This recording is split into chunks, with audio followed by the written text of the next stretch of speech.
নমস্কার বন্ধুরা। আজকে আমরা একজন খাঁটি মানুষের সাথে একটি অবলা প্রাণীর প্রতি অকৃত্রিম ভালোবাসার গল্প নিয়ে চলে এসেছি। গল্পটির নাম আদরিণী, লেখক প্রভাত কুমার মুখোপাধ্যায়। পাড়ার নগেন ডাক্তার ও জুনিয়র উকিল কুঞ্জবিহারী বাবু বিকালে পান চিবাইতে চিবাইতে হাতের ছড়ি দুলাইতে দুলাইতে জয়রাম মুক্তারের নিকট আসিয়া বলিলেন, মুখুজ্জে মহাশয়, পীরপঞ্জের বাবুদের বাড়ি থেকে আমরা নিমন্ত্রণ পেয়েছি। এই সোমবার মেজবাবুর মেয়ের বিয়ে। শুনছি নাকি ভারী ধুমধাম হবে। বেনারস থেকে বাই আসছে, কলকাতা থেকে খ্যামটা আসছে। আপনি নিমন্ত্রণ পেয়েছেন কি? মুক্তার মহাশয় তাহার বৈঠকখানার বারান্দায় বেঞ্চিতে বসিয়া হুঁকা হাতে করিয়া তামাক খাইতেছিলেন। আগস্তুক এই প্রশ্ন শুনিয়া হুঁকাটি ধরিয়া একটু উত্তেজিত স্বরে বলিলেন, কিরকম? আমি নিমন্ত্রণ পাব না কিরকম? জানো, আমি আজ 20 বছর ধরে তাদের এস্টেটের বাঁধা মুক্তার। আমাকে বাদ দিয়ে তারা তোমাদের নিমন্ত্রণ করবে, এইটিকে সম্ভব বলে মনে করো? জয়রাম মুখোপাধ্যায়কে ইহারা বেশ চিনিতেন, সকলেই চিনে। অতি অল্প কারণে তাহার তীব্র অভিমান উপস্থিত হয়, অথচ হৃদয়খানি স্নেহে বাৎসল্য কুসুমের মতো কোমল। ইহা যে তাহার সঙ্গে কিছুদিন ব্যবহার করিয়াছে সেই জানিয়াছে। উকিলবাবু তাড়াতাড়ি বলিলেন, না না, সে কথা নয়, সে কথা নয়। আপনি রাগ করিলেন মুখুজ্জে মশাই? আমরা কি সেভাবে বলেছি? এই জেলার মধ্যে এমন কে বিষয়ী লোক আছে যে আপনার কাছে উপকৃত নয়? আপনার খ্যাতি না করে আমাদের জিজ্ঞাসা করবার তাৎপর্য এই ছিল যে আপনি সেই দিন পীরপঞ্জে যাবেন কি না। মুখোপাধ্যায় নরম হইলেন, বলিলেন, ভায়ারা বসো, বলিয়া সম্মুখস্থ আর একখানি বেঞ্চে দেখাইয়া দিলেন। উভয়েই উপবেশন করিলে বলিলেন, পীরপঞ্জে গিয়ে নিমন্ত্রণ রক্ষা করা আমার পক্ষে একটু কঠিন বটে। সোমমঙ্গল দুটো দিনই কাছারি কামাই হয়, অথচ না গেলে তারা ভারী মনে দুঃখিত হবে। তোমরা যাচ্ছ? নগেনবাবু বলিলেন, যাবার তো খুব ইচ্ছে, কিন্তু অত দূর যাওয়া তো সোজা নয়। ঘোড়ার গাড়ির পথ নেই, গরুর গাড়ি করে যেতে হবে। যেতে 2 দিন, আসতে 2 দিন। পালকি করে যাওয়া সে জোগাড় হওয়া মুশকিল। আমরা দুজনে তাই পরামর্শ করলাম, চাই মুখুজ্জে মহাশয়কে গিয়ে জিজ্ঞাসা করি। তিনি যদি যান, নিশ্চয়ই রাজবাড়ি থেকে একটি হাতি আনিয়ে নেবেন। এখন আমরা দুজনেও সঙ্গে এই হাতিতেই দিব্যি আরামে যেতে পারবো। মোক্তার মহাশয় স্থিমি মুখে বলিলেন, এই কথা? তার জন্য আর ভাবনা কি ভাই? মহারাজ নরেশচন্দ্র তো আমার আজকের মক্কেল নন, ওর বাপের আমল থেকে আমি ওদের মোক্তার। আমি কাল সকালে রাজবাড়িতে চিঠি লিখে পাঠাচ্ছি, সন্ধে নাগাদ হাতি এসে যাবে এখন। কুঞ্জবাবু বলিলেন, দেখলে হে ডাক্তার, আমি তো বলেছিলাম। এত ভাবছ কেন? মুখুজ্জে মহাশয়ের কাছে গেলেই একটা উপায় হয়ে যাবে। তা মুখুজ্জে মহাশয়, আপনাকেও কিন্তু আমাদের সঙ্গে যেতে হবে, না হলে ছাড়ছি নে। যাবো বই কি ভায়া, আমিও যাব। তবে আমার তো আর ভাই খ্যামটা শোনবার বয়স নাই। তোমরা শুনো, আমি মাথায় এক পগত বেঁধে একটি থেলো হুকো হাতে করে লোকজনে অভ্যর্থনা করব। কে খেলে কে খেলে না দেখব, তদারক করে বেড়াবো। আর তোমরা বসে শুনবে, পেয়ালা মুজে ভর দে, কেমন? বলিয়া মুখোপাধ্যায় মহাশয় হা হা করিয়া হাসিতে লাগিলেন। পরদিন রবিবার। এই দিন প্রভাতে আহ্নিক পুজোটা মুখুজ্জে মহাশয় একটু ঘটা করিয়াই করিতেন। বেলা 9টার সময় পুজো সমাপন করিয়া জলযোগান্তে বৈঠকখানা আসিয়া বসিলেন। অনেকগুলি মক্কেল উপস্থিত ছিল, তাহাদের সহিত কথাবার্তা কহিতে লাগিলেন। হঠাৎ সেই হাতির কথা মনে পড়িয়া গেল। তখন কাগজ কলম লইয়া চশমাটি পরিয়া প্রবল প্রতাপাদিত্যশীল মহারাজ নরেশচন্দ্র রায় চৌধুরী বাহাদুর আশ্রিত জনপ্রতি পালকেশু পাঠ লিখিয়া 2-3 দিনের জন্য একটি সুশীল ও সুবোধ হস্তে প্রার্থনা করিয়া পত্র লিখিলেন। পূর্বে আবশ্যক হইলেও তিনি কতবার এইরূপ মহারাজের হস্তি আনাইয়া লইয়াছেন। একজন ভাতৃকে ডাকিয়া পত্রখানি লইয়া চাইতে আজ্ঞা দিয়া মুক্তার মহাশয় আবার মক্কেলগণের সহিত কথোপকথনে প্রবৃত্ত হইলেন। শ্রীযুক্ত জয়রাম মুখোপাধ্যায়ের বয়স এখন 50 পার হইয়াছে।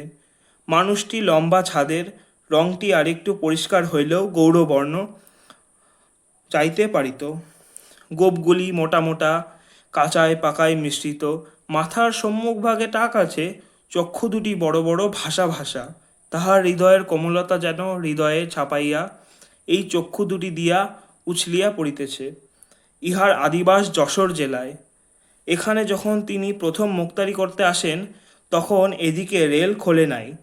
পদ্মা পার হইয়া কতক নৌকাপথে, কতক গরুর গাড়িতে, কতক পদবর্জ্যে আসিয়া হইয়াছিল। সঙ্গে কেবলমাত্র একটি ক্যাম্বিলের ব্যাগ এবং একটি পিতলের ঘটি ছিল। সহায় সম্পত্তি কিছুই ছিল না। মাসিক 13 শিখায় একটি বাসা ভাড়া লইয়া নিজ হাতে রাঁধিয়া খাইয়া মুক্তারি ব্যবসা আরম্ভ করিয়া দেন। এখন সেই জয়রাম মুখোপাধ্যায় পাকা দালান কোঠা করিয়াছেন, বাগান করিয়াছেন, পুকুর কিনিয়াছেন, অনেকগুলি কোম্পানির কাগজও কিনিয়াছেন।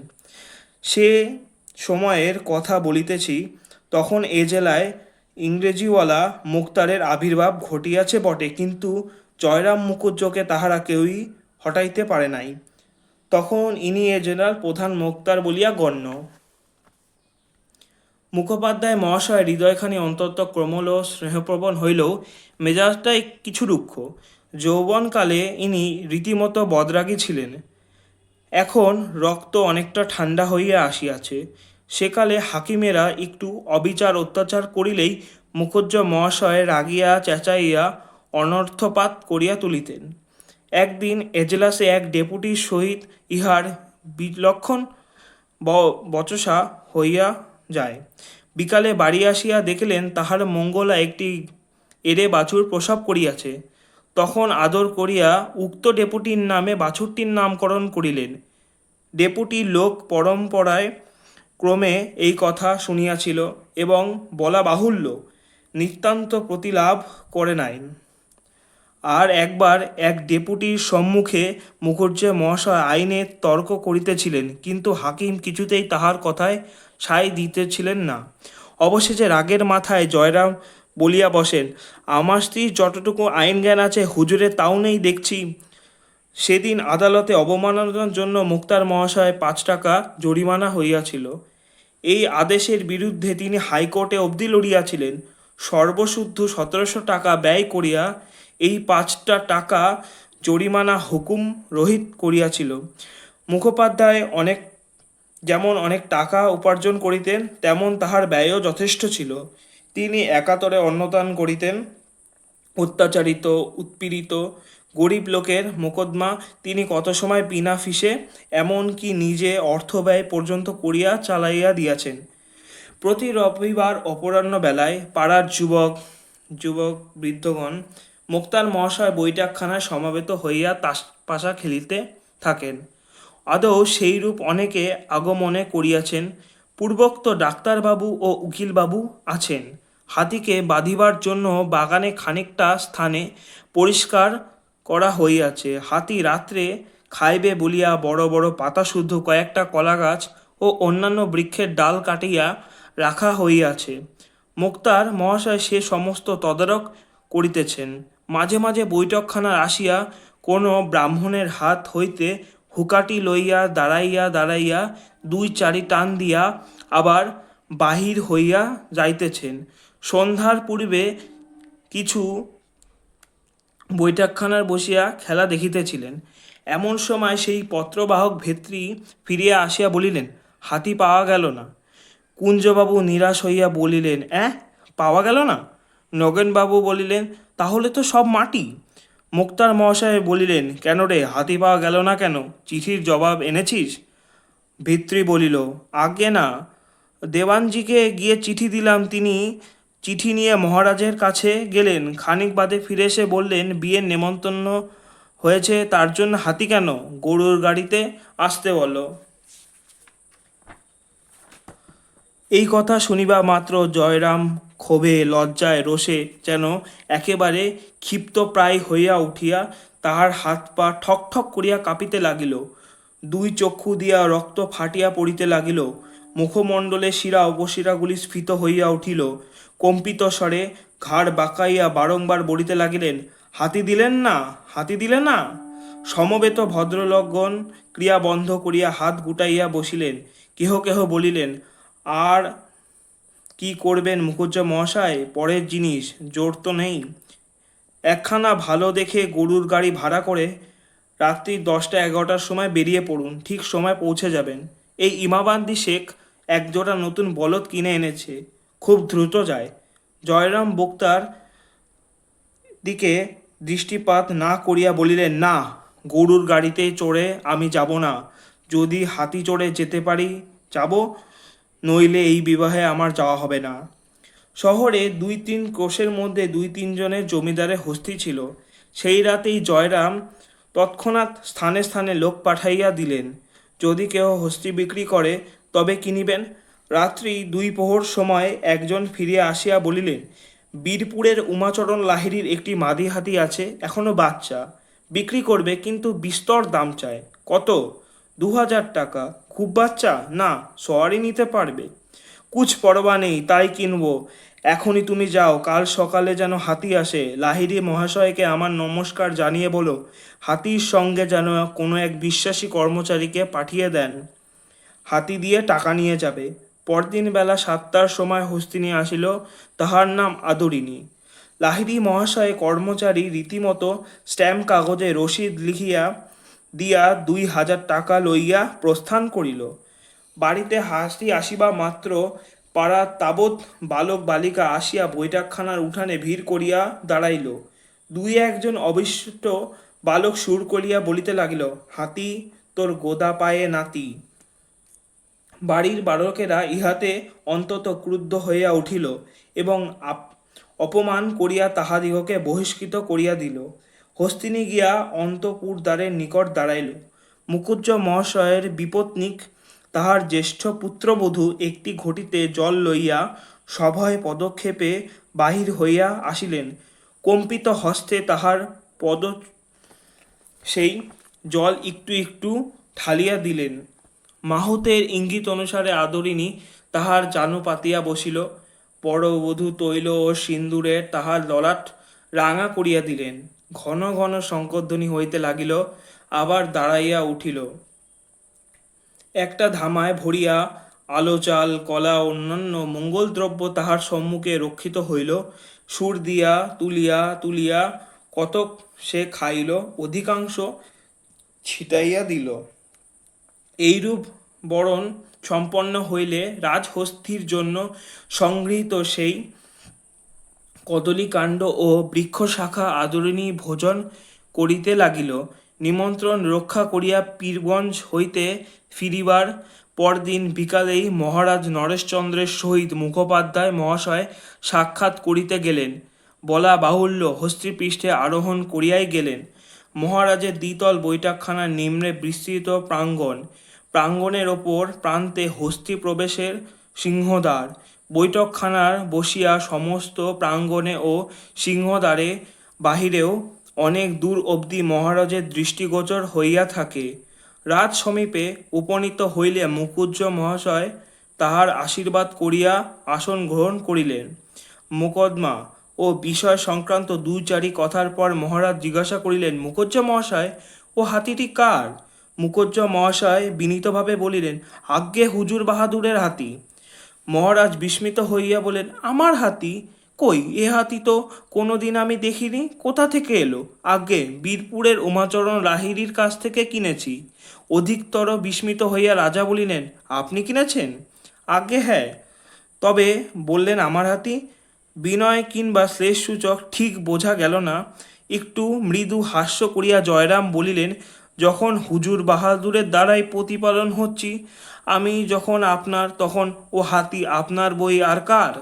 সন্ধ্যার পর গৃহে ফিরিয়া বৈঠকখানায় বসিয়া সমাবর্ত বন্ধুমণ্ডলীর নিকট মুখোপাধ্যায় এই কাহিনী সবিস্তারে বিবৃত করিলেন। হৃদয় হইতে সমস্ত ক্ষোভ ও লজ্জা আজ তাহার মুছিয়া গেল। কয়েকদিন পরে আজ তাহার সুনিদ্রা হইল। উল্লেখিত ঘটনার পর সুদীর্ঘ 5 বৎসর অতীত হইয়াছে।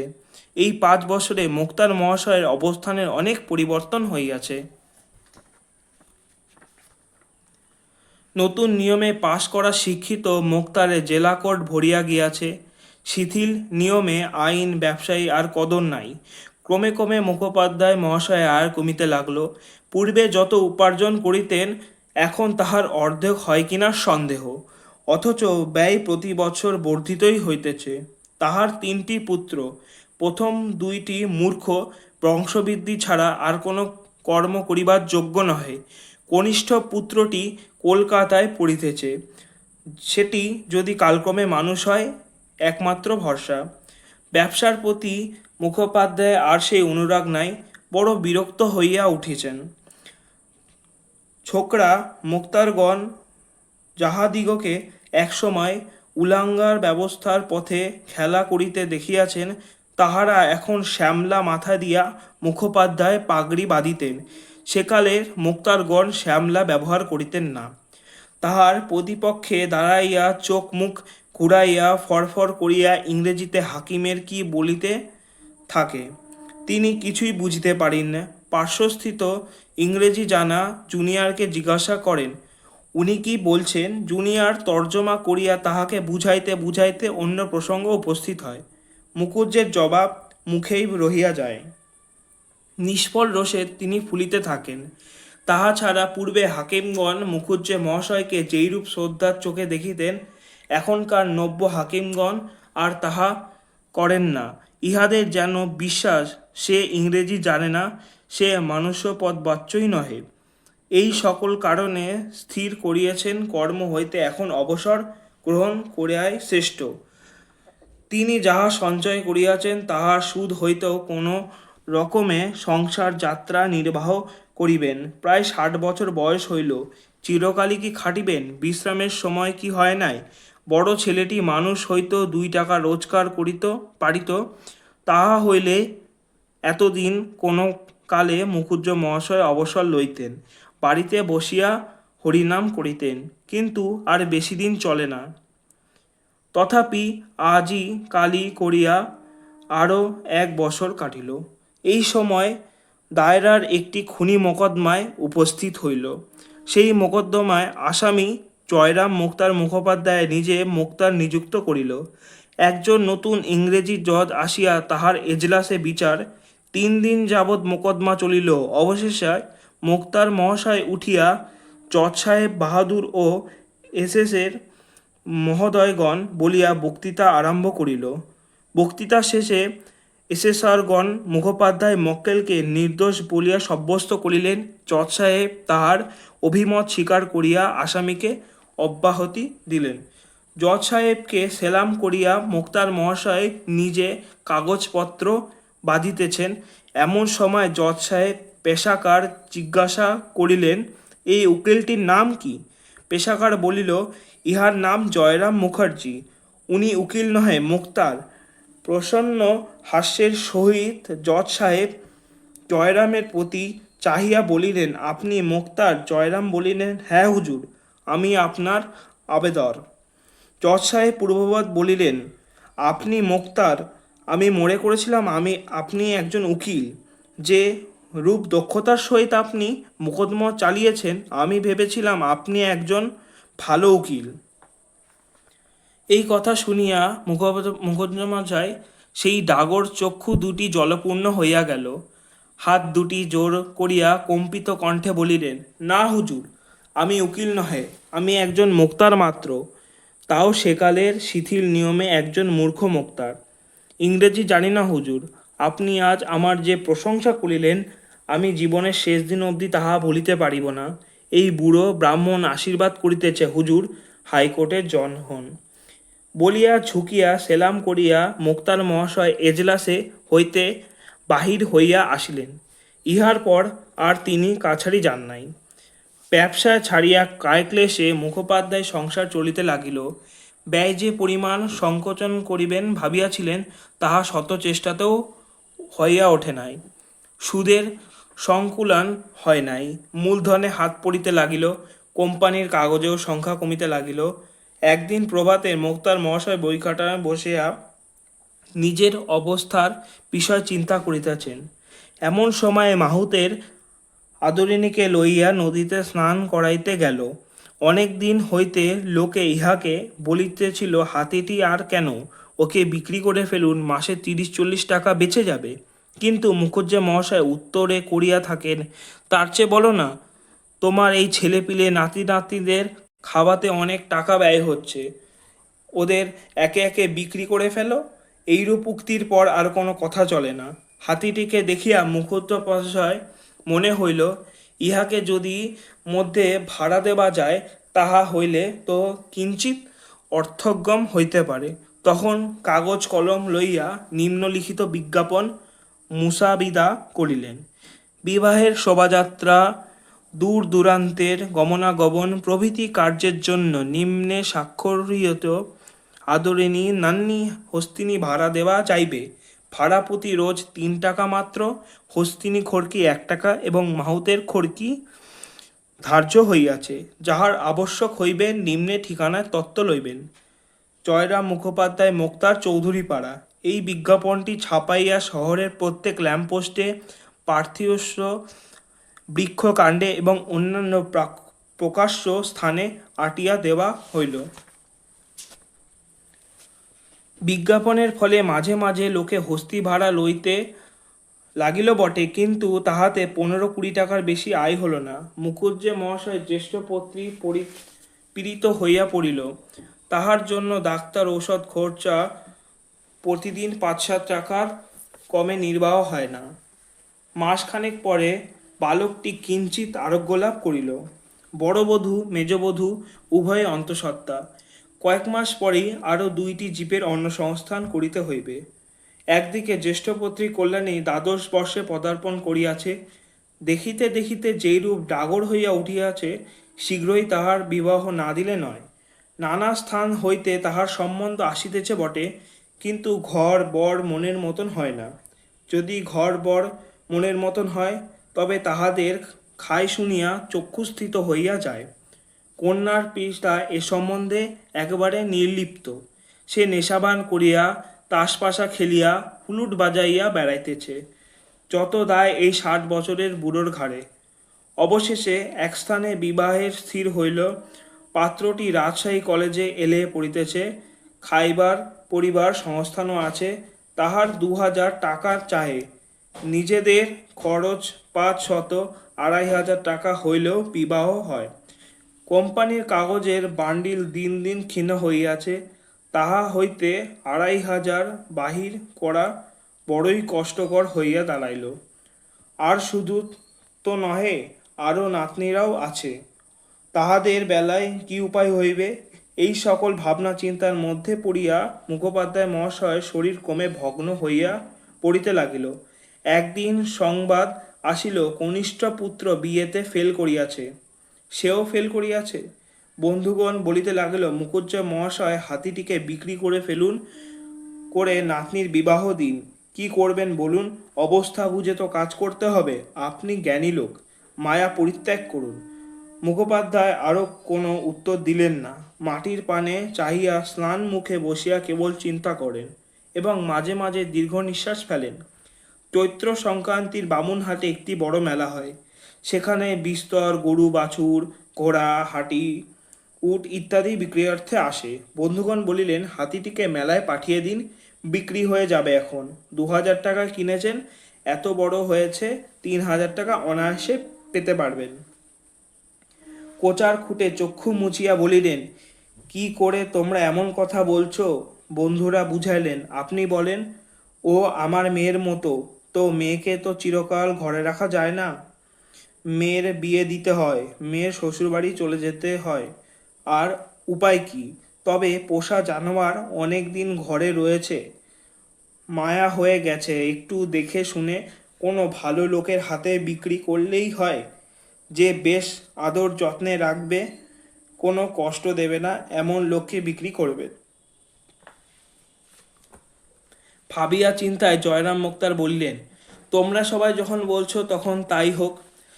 দাও, মেলায় পাঠিয়ে দাও, একজন ভালো খদ্দের ঠিক করো। তাতে দামে যদি 200-500 টাকা কমও হয়, সেও স্বীকার। মেলাটি চৈত্র সংক্রান্তি প্রায় 15 দিন পূর্বে আরম্ভ হয়, তবে শেষের 4-5 দিনই জমজমাট বেশি। সংক্রান্তির এক সপ্তাহ পূর্বে যাত্রা স্থির হইয়াছে। মাহুতের ও যাইবেই, মুখুজ্জে মহাশয় মাধ্যমে পুত্রটির সঙ্গে যাইবে। যাত্রার দিন প্রত্যুষে মুখোপাধ্যায় গোত্রোত্থান করিলেন। যাইবার পূর্বে হস্তি ভোজন করিতেছে। বাটির মেয়েরা বালকগণ সজল নেত্রে বাগানে হস্তির কাছে দাঁড়াইয়া। খড়ম পায়ে দিয়া মুখোপাধ্যায় মহাশয় সেখানে গিয়ে দাঁড়াইলেন। পূর্বদিন 2 টাকার রসগোল্লা আনিয়া রাখিয়াছিলেন। ভিত্রি সেই হাড়ি হাতে করিয়া আসিয়া দাঁড়াইল। ডালপালা প্রভৃতি মামুলি খাদ্যের শেষে মুখোপাধ্যায় মহাশয় স্বহস্তে মুঠা মুঠা করিয়া এই রসগোল্লা হস্তিনীকে খাওয়ালেন। শেষে তাহার গলার নিম্নে হাত বুলাইয়া বুলাইয়া ভগ্নকণ্ঠে বলিলেন, আদর, যাও মা, বাবুরহাটের মেলা দেখে এসো। প্রাণ ধরিয়া বিদায় বাণী উচ্চারণ করিতে পারিলেন না। উজ্জ্বল দুঃখে এই ছলনাটুকির আশ্রয় লইলেন। কল্যাণীর বিবাহের সমস্ত কথাবার্তা পাকা হইয়া গিয়াছে। 10ই জ্যৈষ্ঠ শুভ কার্যের দিন স্থির হইয়াছে। বৈশাখ পড়িলেই উভয় পক্ষের আশীর্বাদ হইবে। হস্তি বিক্রির টাকাটা আসিলেই গয়না গড়িতে দেওয়া হইবে। কিন্তু একলা বৈশাখ সন্ধ্যাবেলায় মশমশ করিয়া আদরিণী ঘরে ফিরিয়া আসিল। বিক্রয় হয় নাই, উপযুক্ত মূল্য দিবার খরিদ্দার জোটে নাই। আদরিণীকে ফিরিতে দেখিয়া বাড়িতে আনন্দের কোলাহল পড়িয়া গেল। বিক্রি হয় নাই বলিয়া কাহারও কোনো খেদের চিহ্ন সেই সময় দেখা গেল না, যেন হারাধন ফিরিয়া পাইয়া গিয়াছে। সকলের আচরণ এইরূপ বলে মনে হইতে লাগিল। বাড়ির লোকে বলিতে লাগিল, আহা, আদর রোগা হয়ে গেছে, বোধহয় কদিন সেখানে ভালো করে খেতে পায়নি, ওকে দিন কতক এখন বেশ করে খাওয়াতে হবে। আনন্দের প্রথম উচ্ছ্বাস অপনীত হইলে পরদিন প্রতিবেশী বন্ধুগণ আবার বৈঠকখানা সমবেত হইলেন। এত বড় মেলায় এমন ভালো হাতির খদ্দার জুটিল না, তাহা লইয়া আলোচনা হইতে লাগিল। একজন বলিলেন, এই যে আবার মুখুজ্জে মহাশয় বলিলেন, আদর, যাও মা, মেলা দেখে এসো, তাই বিক্রি হলো না। উনি তো আর আজকালের মুরগিখন ব্রাহ্মণ নয়, ওর মুখ দিয়ে ব্রাহ্মবাক্য বেরিয়েছে, সেই কথা কি নিষ্ফল হওয়ার আছে? কথায় বলে, ব্রাহ্মবাক্য বেদবাক্য। বামুনহাটে মেলা ভাঙিয়া গিয়াছে। সেখান হইতে আরও 10 কোষ উত্তরে রসুলগঞ্জে সপ্তাহব্যাপী আর এক মেলা হয়। সেই সকল গো মহিষ বামুনহাটে বিক্রি হয় নাই, সেই সব রসুলগঞ্জে গিয়ে জমে। সেখানেই আদরিণীকে পাঠাবার পরামর্শ হইল। আজ আবার আদরিণীর মেলায় যাইবে। আজ আর বৃদ্ধ তাহার কাছে গিয়া বিদায় সম্ভাষণ করিতে পারিলেন না। রীতিমতো আহাদির পর আদরিণীর বাহির হইয়া গেল। কল্যাণী আসিয়া বলিল, দাদামশায়, আদর যাবার সময় কাঁদছিল। মুখোপাধ্যায় শুনিয়াছিলেন, উঠিয়া বসিয়ালেন। বলিলেন, কি বলছিস, কাঁদছিল? হ্যাঁ দাদামশাই, যাবার সময় চোখ দিয়ে টপ টপ করে জল পড়তে লাগিল।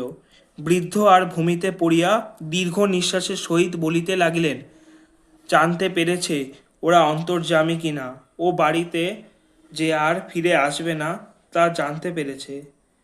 নাতনি চলিয়া গেলে বৃদ্ধ শাস্ত্রময় আপন মনে বলিতে লাগিল, যাবার সময় আমি তোর সঙ্গে দেখা করলাম নে, সে কি তোকে অনাদর করে? না মা, তা নয়, তুই যে অন্তর্যামী, তুই কি আমার মনের কথা বুঝতে পারিস নে?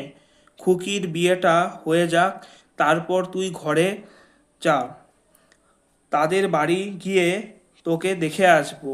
তোর জন্যে সন্দেশ নিয়ে যাব, রসগোল্লা নিয়ে যাব, যতদিন বেঁচে থাকবো তোকে কি ভুলতে পারবো? মাঝে মাঝে গিয়া তোকে দেখে আসবো, তুই মনে কোনো অভিমান করিস না মা। পরদিন বিকালে একটি চাষি লোক একখানা পত্র আনিয়া মুখোপাধ্যায় মহাশয়কে হস্তে দিল। পত্রপাঠ করিয়া ব্রাহ্মণের মাথায় যেন বজ্রপাত হইল। মধ্যমপুত্র লিখিয়াছে, বাটি হইতে 7 ক্রোশ দূরে আসিয়া কল্ল বিকালে আদরিণী অত্যন্ত পীড়িত হইয়া পড়ে। সে আর পথ চলিতে পারি না। রাস্তার পার্শ্বে একটি আমবাগানে শুইয়া পড়িয়াছে। তাহার পেটে বোধহয় কোনো বেদনা হয়েছে। সুরটি উঠাইয়া মাঝে মাঝে কাতর স্বরে আর্তনাদ করিয়া উঠিতেছে। মাহুত যথাবিদ্যা সমস্ত রাত্রির চিকিৎসা করিয়াছে, কিন্তু কোনো ফল হয় নাই। বোধ হয় আদরিণী আর বাঁচিবে না। যদি মরিয়া যায় তবে তাহার শবদেহে প্রথিত করিবার জন্য নিকটে একটু জমি বন্দোবস্ত লইতে হইবে। সুতরাং কর্তা মহাশয় অবিলম্বে আসা আবশ্যক। বাড়ির মধ্যে গিয়া উঠানে পাগলের মতো পায়চারি করিতে করিতে বৃদ্ধ বলিতে লাগিলেন, আমার গাড়ির বন্দোবস্ত করে দাও, আমি এখনই বেরোবো। আদরের অসুখ যন্ত্রণায় সে ছটপট করছে, আমাকে না দেখতে পেলে সে সুস্থ হবে না। আমি আর দেরি করতে পারবো না। তখনই ঘোড়ার গাড়ির বন্দোবস্ত করিতে লোক ছুটিল। বধূরা অনেক কষ্টে বৃদ্ধকে একটি দুগ্ধ মাত্র পান করাইতে সমর্থ হইলেন। রাত্রি 10টার সময় গাড়ি ছাড়িল। জ্যেষ্ঠ পুত্র সঙ্গে গেলেন। পত্রবাহক সেই চাষি লোকটিকে কোচ বাক্সে বসিল। পরদিন প্রভাতে গন্তব্যস্থানে পৌঁছিয়া বৃদ্ধ দেখিলেন সমস্ত শেষ হইয়া গিয়াছে। আদরিণী সেই নবজল থর বর্ণ বিশাল দেহখানি আম্রবনের ভেতরে পতিত রহিয়াছে। তাহা আজ নিষ্ফল নিষ্পন্দ। বৃদ্ধ ছুটিয়া গিয়া হস্তিনীর শবদেহের নিকট লুটাইয়া পড়িল। তাহার মুখের নিকট মুখ রাখিয়া কাঁদিতে কাঁদিতে বারংবার বলিতে লাগিলেন, অভিমান করে চলে গেলি মা, তোকে বিক্রি করতে পাঠিয়েছিলাম বলে তুই অভিমান করে চলে গেলি। ইহার পর মুখুজ্জে মহাশয় মাত্র 2 মাস জীবিত ছিলেন।